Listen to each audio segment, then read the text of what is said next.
你知道吗？当一个男人回到家关上门的时候，他可以哭着蹲下去，也可以痛的在地上死去活来的。但是当他打开那扇门的时候，他就要笑着去面对别人。男人的世界里不是没有眼泪的，而是当他哭完之后，就当做一切没有发生过。哭给自己听，笑给别人看，这就是男人，你懂了吗？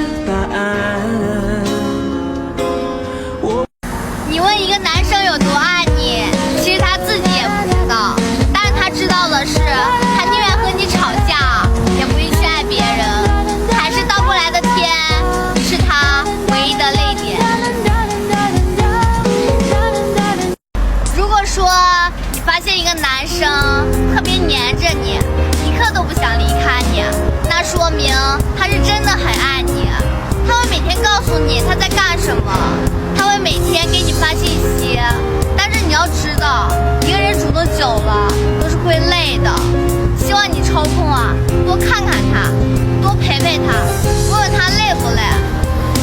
其实男生要的很简单，有时候你的一个拥抱对于他来说就够了。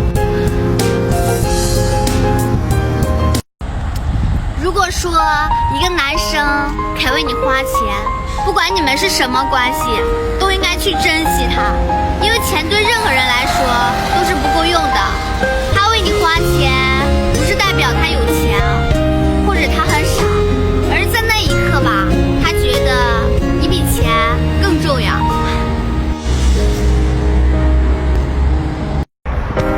其实我听过最多的话吧，可能就是女生被抛弃。其实现实生活中呢，也有好多男生被抛弃啊，只不过男生不愿意把自己的委屈说出来，喜欢默默地埋藏在心里面。有的男生可能因为一段感情付出了好多好多，可是到头来呢，却变成了无情的抛弃。所以说男生们不敢再相信爱情了，他怕陷进去之后又变成了毫无征兆的抛弃。你别看男生总是装作一副刀枪不入的样子，但是因为你没见过他深夜里抽着烟喝着酒默默擦眼泪的样子，如果说你见过的话，你也会心疼的。其实你不知道一个男生孤独起来都在干什么。当他想找一个人倾诉的时候，却发现翻遍了所有的通讯录，却找不到一个随时能让自己打扰的人。有的人不想找，有的人不能找，有的人想找却不能打扰。转过身发现啊，身后只有自己，没有其他人。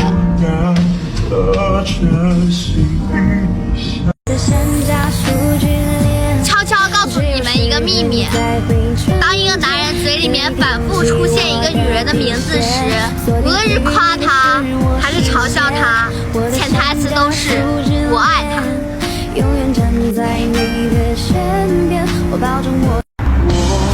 前几天我在网上看到这么一段话，有个女孩说，你们男孩子没有钱，能不能先别处对象，能不能先去赚钱？你知不知道一句没有钱能不能先别处对象，把所有家境不好男孩子的心都说死了。你说一个20出头的男生他能有什么呀？有钱有车有房，那些都是建立在家庭好的男生身上。